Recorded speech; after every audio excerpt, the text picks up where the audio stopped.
Je vous souhaite officiellement la bienvenue dans mon jour 26 de mon défi J'envoie, donc le 26 janvier.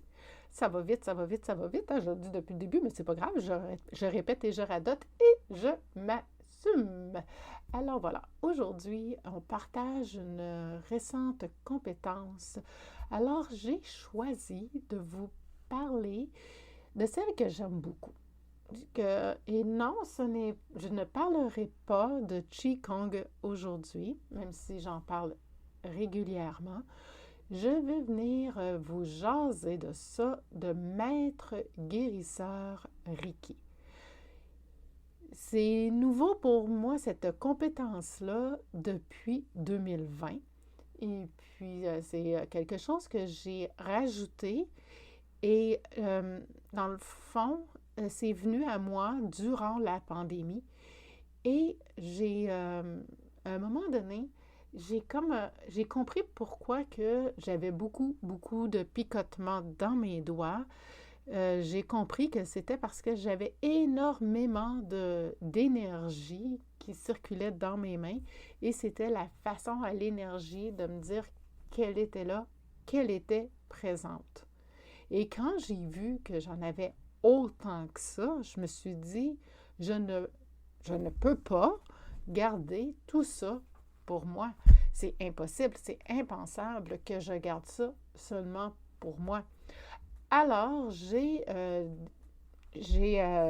pensé à mon affaire et puis je me suis dit, tiens, je vais être maître guérisseur Reiki. Sur le coup, pour moi, j'avais des pensées limitantes. Hein, je me disais, c'est pas pour moi ça. Ça prenait des compétences, mais je ne pourrais pas vous dire quelles compétences, là, mais c'était sûr que moi, je ne les avais pas, ces compétences-là.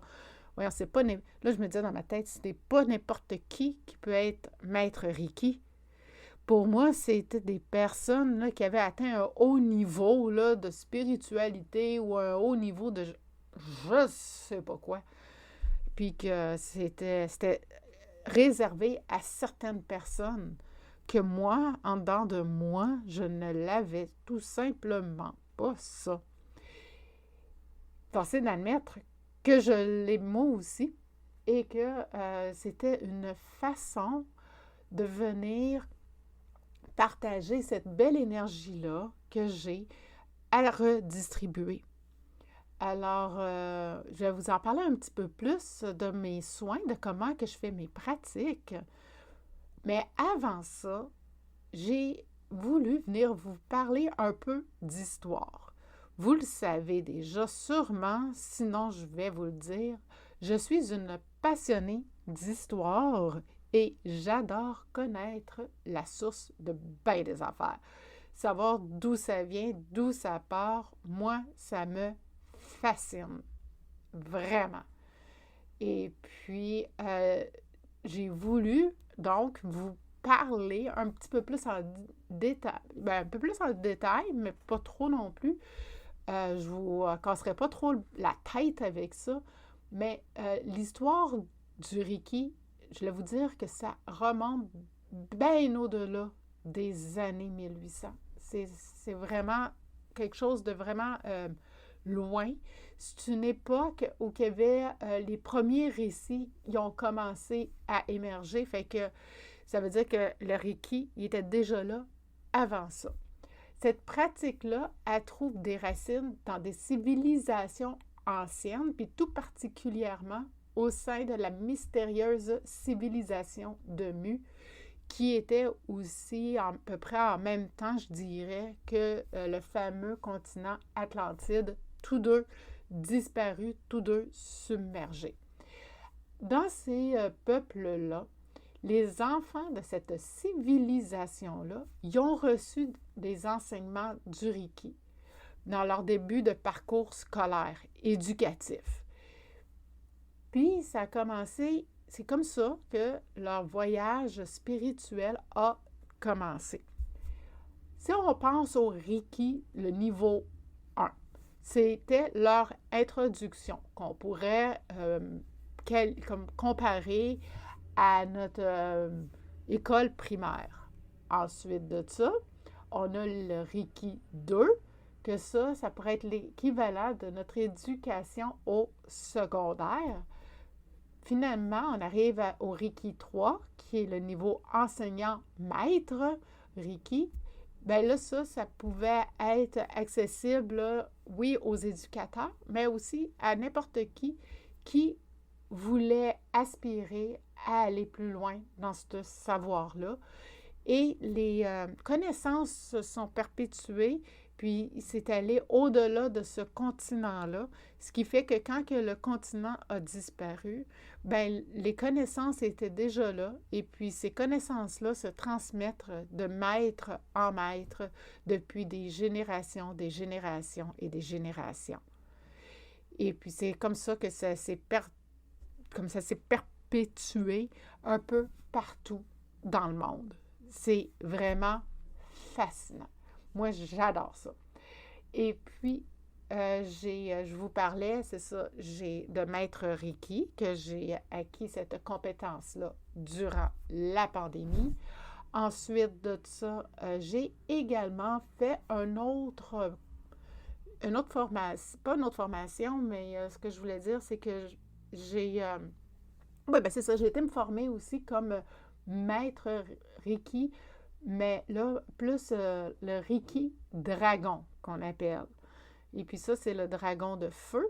Et puis c'est très, très, très, très bon pour le dos. Donc, je me suis spécialisée dans mes soins d'énergie. Je me suis spécialisée dans tout ce qui est maux de dos et mal de tête. Donc, c'est deux choses à la base que je dois vivre avec. Et puis, parce que avant d'aider d'autres personnes, on dit toujours, hein, avant d'aider les autres, il faut s'aider soi-même. Et puis, mais c'est ça, j'ai tout fait ça sur moi, j'ai tout pratiqué sur moi. Et je dois dire que ça fait un bien fou, ça soulage et ça vient délier des nœuds, que c'est fou comment que ça vient les libérer puis nous aider à continuer et à passer la journée.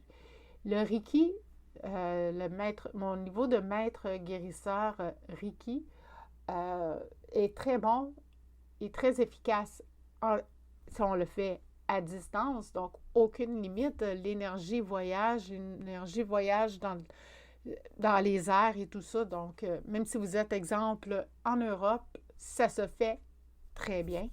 Ensuite de ça, le Reiki en tant que tel est excessivement bon pour les crampes menstruelles, toutes sortes de douleurs qu'on pourrait avoir, douleurs aux genoux, comme je disais tantôt, les douleurs au dos, mal de tête. Aussi très, très, très bon pour l'anxiété et le stress. C'est en gros, mais dans le fond, c'est bon pour à peu près n'importe quoi.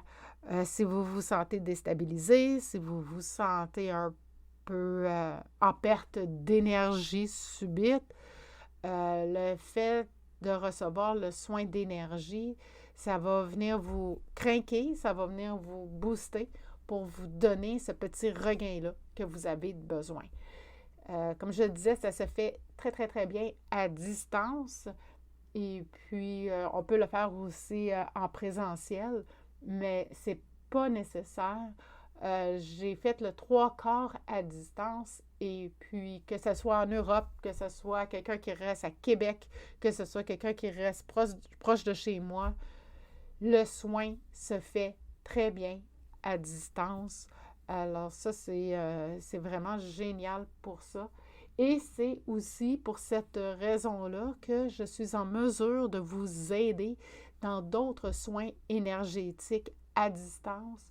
Alors, tout ce qu'il me faut, en fait, si je peux dire ça comme ça, c'est pour votre soin de Reiki, c'est de votre permission. Si jamais on le faisait à distance, ce qui serait probablement le cas, j'ai besoin de votre nom et d'une adresse physique où est-ce que vous êtes. Comme ça, on envoie l'énergie, on l'envoie sur vous, mais on l'envoie aussi autour de vous pour que votre environnement soit bien, on allait dire bien à l'écoute, mais qu'il soit bien protégé également pour que cet environnement-là autour de vous vous protège le plus longtemps possible. Un soin de Reiki est bon pour plus ou moins 3 à 6 mois, tout dépendamment de chaque personne et du niveau d'intensité de votre douleur ou de ce que vous avez en ce moment. Alors, c'est bon pour tout ce temps-là. Je peux même faire un calendrier pour que ça reste spécifiquement si vous avez une hospitalisation ou que vous êtes en convalescence et que votre médecin vous dit « je dois rester à la maison de telle date à telle date », je peux m'organiser pour que votre soin de Reiki reste actif pendant spécifiquement ces dates-là. Ce n'est pas nécessaire, mais beaucoup plus efficace si on le fait comme ça. C'est ce qui fait le tour de ma nouvelle compétence de maître guérisseur Reiki. Je vous souhaite de passer une belle fin de journée et on se voit demain. Je dois vous raconter un voyage de rêve.